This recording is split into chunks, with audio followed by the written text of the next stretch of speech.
Ladies and gentlemen, here we are. Welcome to part 5 and the final part of my ranking every Iron Maiden song.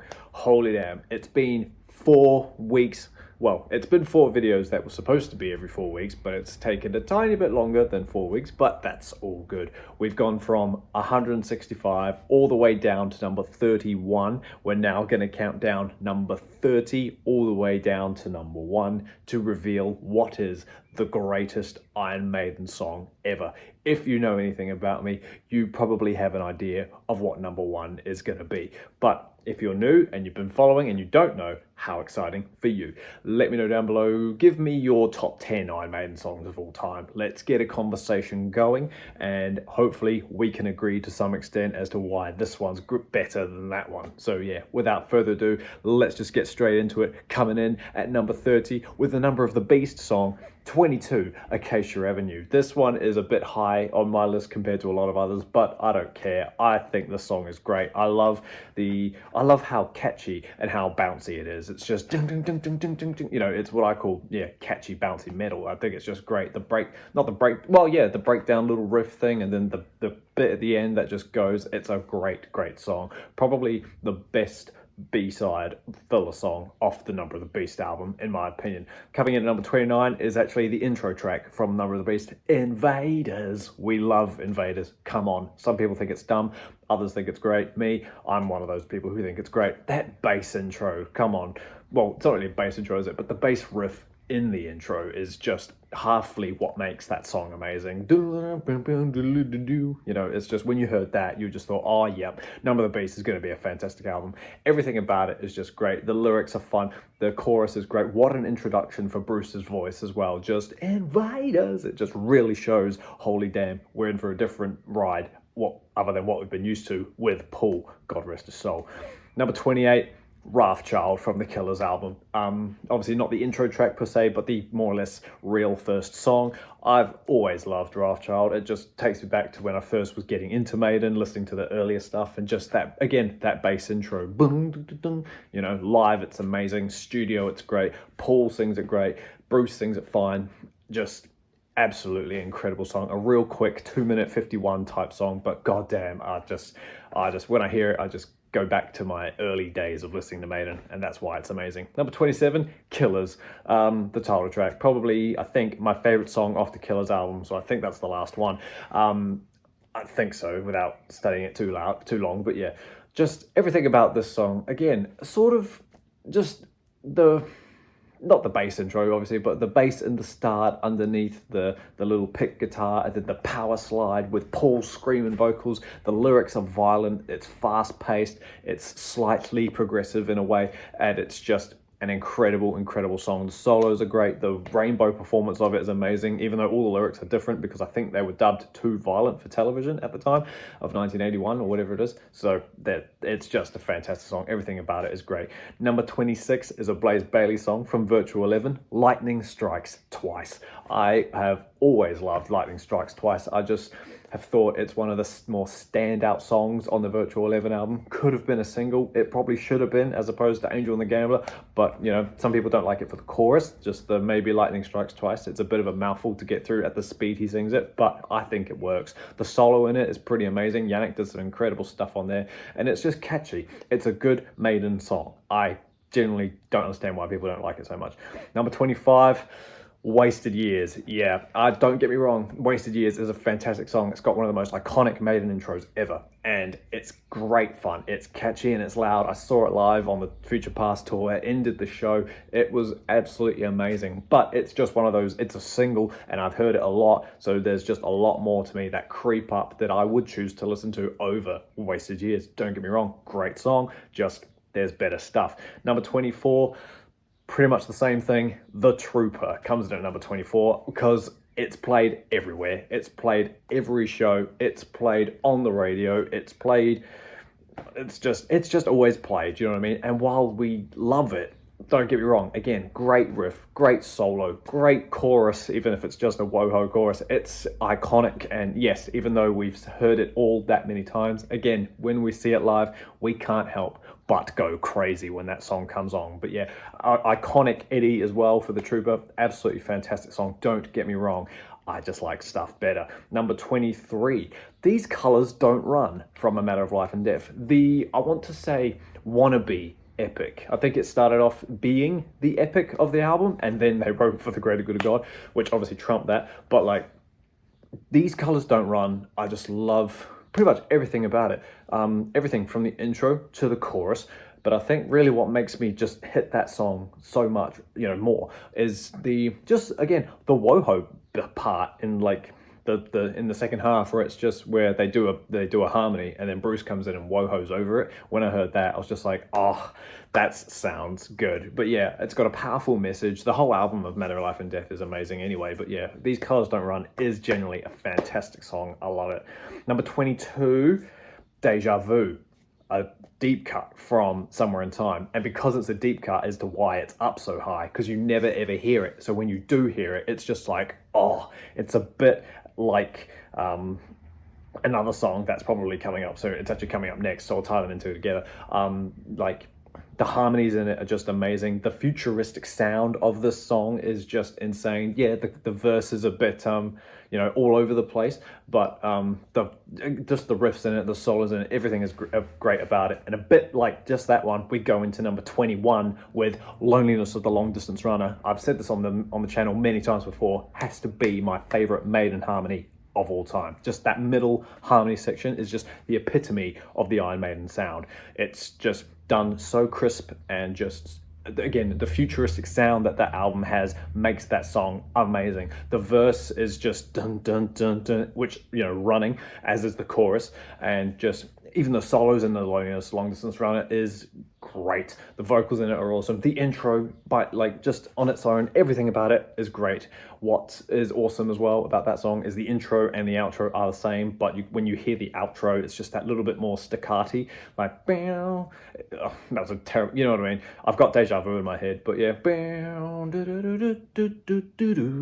it stops more rather than more than Free Flying. Do you know what I mean? If you know the song, you know what I mean. Anyway, let's move on. Number 20 is 2 Minutes to Midnight from Power Slave.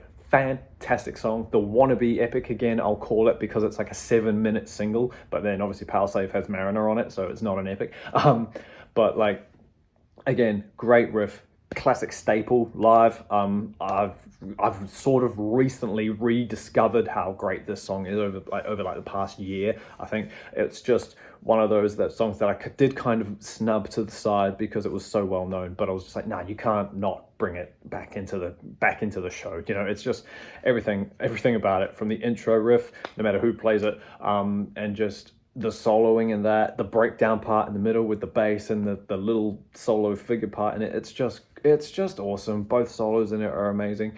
Great chorus, just fantastic, all-out great song. Very powerful, very strong contender for one of the best songs off the Power Slave album. Don't get me wrong. Number 19, the first Iron Maiden song we all heard, Prowler, the opening track on the debut album. I love Prowler. I ranked all the opening tracks of every Iron Maiden album, and I think I put Prowler at like number 5. Honestly, Prowler is a fantastic song. Just when you hear those chords, it's a bit punky, but it's much more than punk, because there's guitar harmonies in it, and just Paul's vocals just do an amazing job. My first real proper Maiden song, like deep cut, when I first heard that, I was just like, wow. Amazing stuff. Great opener, great song. Number 18, The Red and the Black from the Book of Souls album.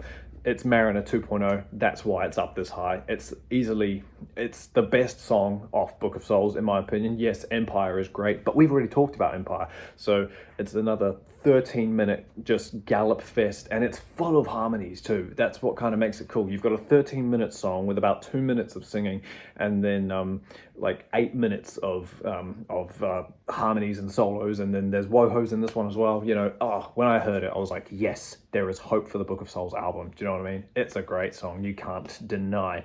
Number 17, Dance of Death.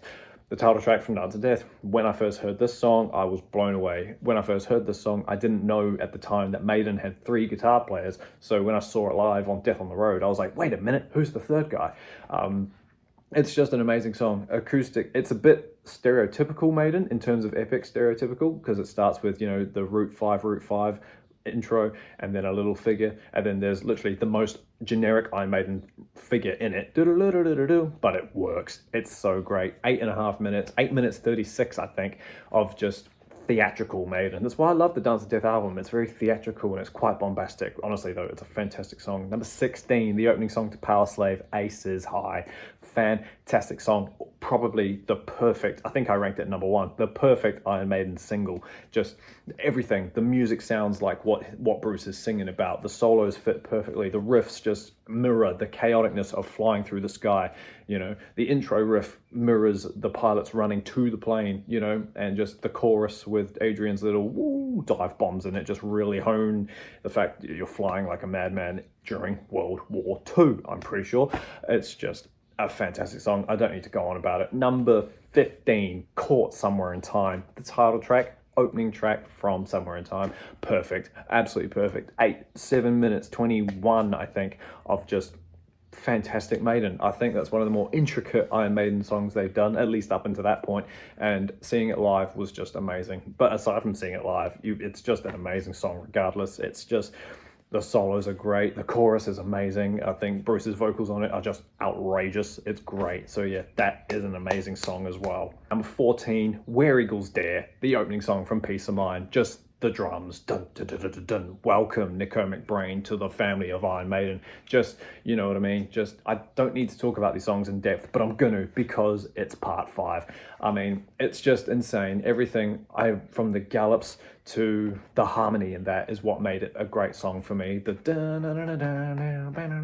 way it just kept changing, it was just like, god damn. The solo is nothing amazing. It's just a massive pre-bend with a bit of whammy and just, but it mirrors the song. It sounds like you're like up on a cliff staring at a castle. Do you know what I mean? If you've watched Where Eagles Dare, the film, it totally fits that vibe. It's a fantastic song. It's just strong and it's powerful, and it's a great way to introduce Peace of Mind. It's a great way to introduce Nico. It's a fantastic song.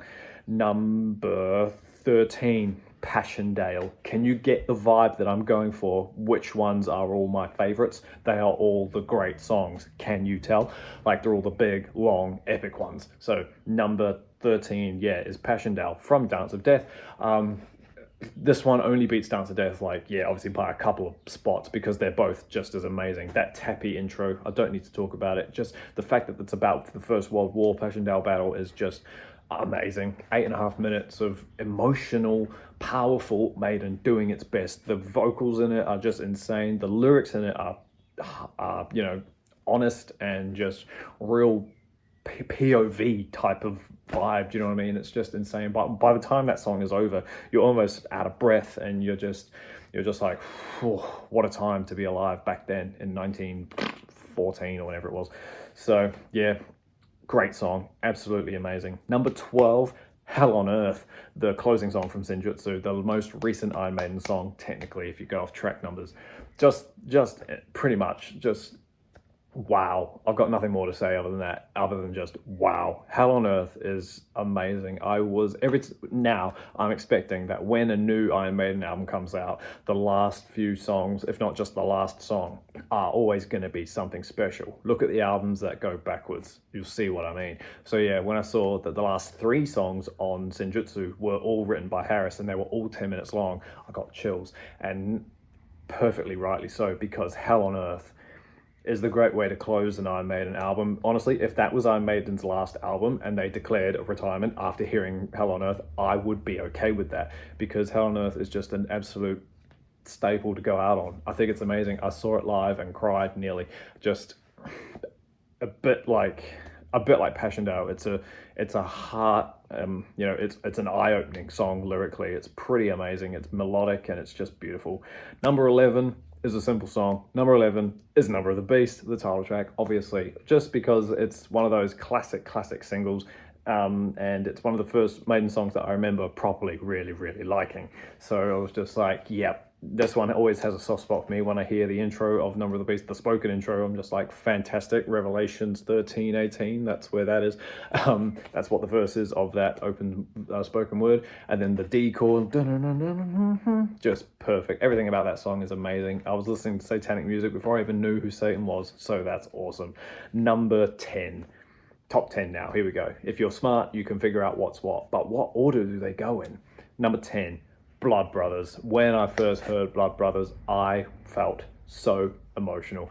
There was a period of my life when I was like 15 to 17 that you'd go to your mates' birthdays or whatever, and you'd have a few drinks, and you would we'd sneak Blood Brothers into the playlist or whatever, and of course, you know, it didn't take us much to get wasted, so I've got arms around people I've only met that night, and I'm shouting, "We're Blood Brothers" at everybody. And yeah, it was just amazing. I saw this song live on the Book of Souls tour with two actual real good mates, and yeah, that was an emotional time. I learned this one on guitar in like 3 hours. I just loved this song. It's amazing. It really is. Go listen to it, honestly. Number 9, For the Greater Good of God, the mammoth 9-minute 28 from Matter of Life and Death. Just everything about this song, from the simple intro all the way through to the content of the song. It's not a religious song, nor is it an anti-religious song either. It's one of those weird ones in between. The solo in it, just the chorus, and just, yeah. But what really, when I was listening to this back in the day, you know, really discovering that I really like it, it's, you go through 8 minutes of epic Maiden, and then you get hit with that harmony riff again. As simple as that is, when I heard that, I was like, good Lord, I can't keep up. I can't handle this. That's where I was determined that that is a fantastic Maiden song. As simple as that little figure is, that's the power of their music. That's how good it is, in my opinion. Number 8, When the Wild Wind Blows. I hummed and hawed which one of those two was better, and I was like, I listen to When the Wild Wind Blows a lot more than I do For the Greater Good, because of, well, When the Wild Wind is a lot catchier, in my opinion. The melody that surrounds the Wild Wind is just amazing. When I first heard that from the Final Frontier album, that was my first brand new Maiden album. So again, to see the last song have 11 minutes on it was like perfect, and that song was just amazing. The little figure at the start, the harmony at the in the middle, the change up that song has from the melody to like the end of the world section, and then the chug section for the third half. It's just like dun, dun, dun, dun, dun, dun. It was just like, oh, stop it. And then of course it all circles back to the intro riff, ends in a beautiful way. The in vivo performance of that song is beautiful. I think that song's amazing. Number 7, Sign of the Cross, the opening song from X Factor. Again, it's all the epics now. That's all we got left. Again, first hearing this song, I couldn't believe what I was hearing. I didn't care that it wasn't Bruce, because Blaze's voice on Sign of the Cross fits it perfectly. At an 11-minute 10, I think, of just, well, it starts with choirs, doesn't it? It starts with real low choirs, and then a beautiful figure, Blaze's voice coming in real somber, real quiet, real low, and then the little figure, and then da-da-da-dun, and then standing alone in the wind and rain. Just, again, an 11-minute song that's like that, whereas 2 minutes of it is vocals, and then you got 8 minutes of music. Just fucking amazing stuff. The Rock in Rio performance from 2001 was amazing as well. This came back into the set list for the Legacy of the Beast tour. Didn't see that show thanks to COVID, but doesn't matter. That song's just, I don't need to say anymore. By the end of that song, you are a bit, you know, and that's the first song. That's the bold part. That's the crazy part, is the Sign of the Cross is the best song, and it's also the first song.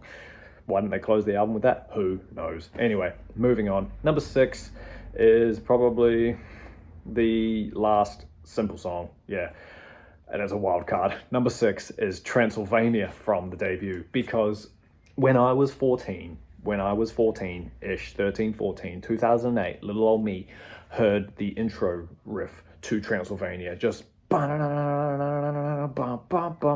simple as that is. It's literally one note just played over and over again, but the tone that album had, or has, when I first heard that, I thought, I don't know, the grit, the raw, plus how heavy it sounded to me at the prime age of 14. It's heavier than Guns N' Roses.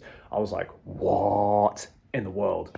And it's just the catchiest instrumental ever. It's one of the catchiest pieces of music ever. Dun, dun, dun, dun, dun, ba-da-da-down, ba-da-da-down.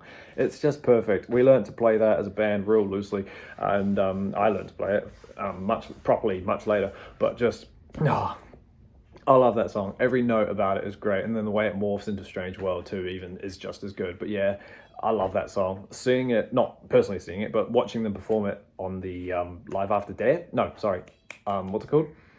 The 1993 show. You know what I'm talking about. Is it Raising Hell? I think. Yeah. Just when I first heard that opening riff, I was just like, good God. And then it does that verse riffy thing, and then it comes back to that main riff, and I wasn't prepared for that. I was just like, oh, they've done it again.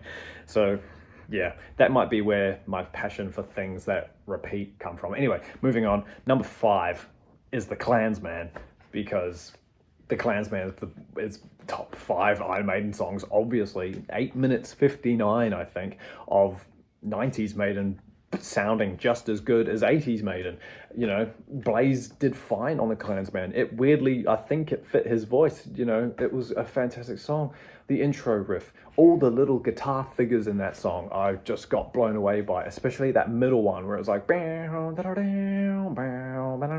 heard that, I was like, how in the name of God are they making these guitars sound like bagpipes and, you know, Scottish figures? I couldn't believe it. Again, I was how old was I? I was 2009, so I was like 16 when I first heard that. I heard The Klansman through the Ed Hunter compilation, and I couldn't believe what I was hearing. It was just amazing. There's that middle section in the like just after the middle in the second half where it's no, we can't let them take anymore. That does go on a tiny bit, but by the end of it, I don't care. That song is perfect, note for note, and I'm glad that Bruce has sung it. Again, the Rock and Rio performance of that song was amazing, and this came back. I think, did this come back for Legacy and the Beast as well? I think it did, so that's awesome. Number 4, Alexander the Great, the epic closing track from Somewhere in Time. Just saw this song live, and I couldn't be happier. When I found out that song was going to be in the set list, I was just gobsmacked. I was just like, wow, thank Lord I get to see an epic song like that live. I've loved Alexander the Great for years, as soon as I got the Somewhere in Time CD. And yeah, just, I don't need to talk about it. Everything from the clean intro to the fact that it's about the Greek legend, or, you know, is he Greek? Sure he is. Just absolutely amazing stuff. Musically, lyrically, vocally, it's fun to play, minus the solos, I can't play those. It's fun to play. Just, again, by the end of it, you are just blown away and gobsmacked, and what a perfect way to end the Somewhere in Time album. Come on, you can't deny.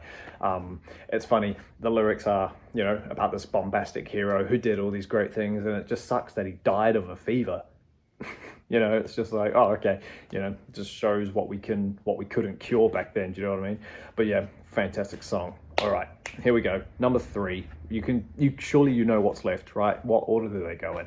Number 3 is Rhyme of the Ancient Mariner from the Power Slave album, 1338, I'm pretty sure. I don't need to talk about this. It's just Gallop Central. It's storytelling at its finest. The clean bass section in the middle, the solos after that, and just the vocals and all the harmonies. Steve's bass playing in that song, that middle section, not the slow part, but that middle section where he's like,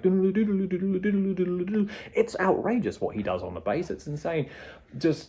I love this song all the time. Whenever it starts playing on shuffle, I never ever skip it. I'm never tired of hearing The Ancient Mariner. It's absolutely fantastic.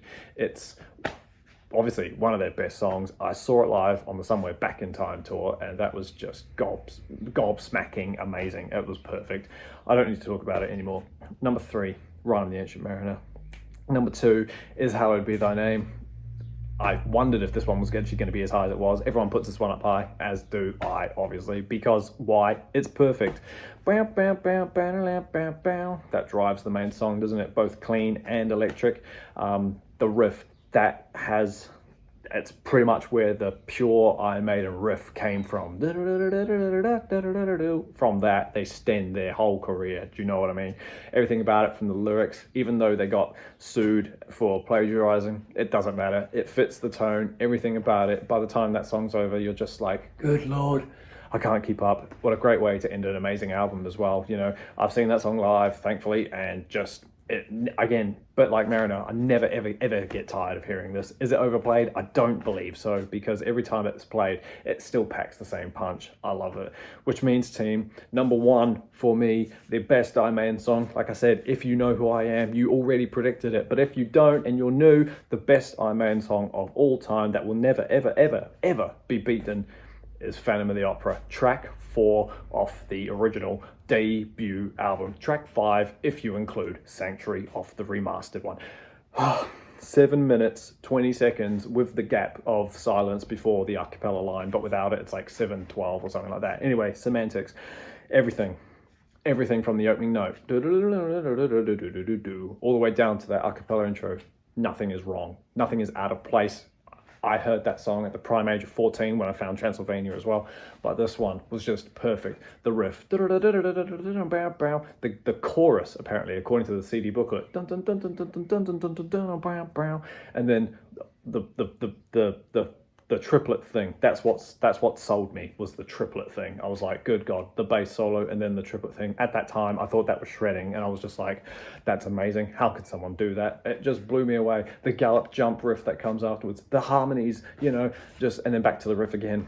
Oh, if you're new to Maiden and you're not familiar with Phantom of the Opera, please go listen to it. It will change your life, any version of it, but obviously start with the original debut cut and then venture into the live versions, because no matter who sings it, no matter where it's played, it sounds amazing everywhere. Honestly, Phantom of the Opera is the best Iron Maiden song. Is it biased for nostalgia? Maybe, but you can't deny it's fucking amazing at the same time. So yeah, out of 165 Iron Maiden songs, Phantom of the Opera is the best one. There we are, team. Thank you so much for hanging out with me through these last few weeks while I stand here and get increasingly more passionate about every Iron Maiden song. Don't stress. Just because we've ranked every Maiden song doesn't mean that's the end of the Maiden content, for sure. I'll come up with more. There's always room for more Maiden content, am I right? Like I said at the start, let me know down below what your favorite Maiden songs are. Are they all full of epics like mine, or are they all full of singles? Let me know how passionate you are about them. Are you a diehard like myself, or are you just a casual listener? Let's get the conversation going. You like Maiden? You want Maiden content? Subscribe up there, brother. You've got every single Maiden content you could think of down in my list somewhere. Go jam them all. You won't regret it. I've got rankings for Africa. So yeah, like I said, thank you so much for hanging out with me. Keep an eye out for the next video. I don't know what it'll be. Hopefully something Maiden related. But until that happens, everybody, stay inside, stay safe, jam some Maiden, go listen to Phantom, and I'll see you all in the next video. See you later.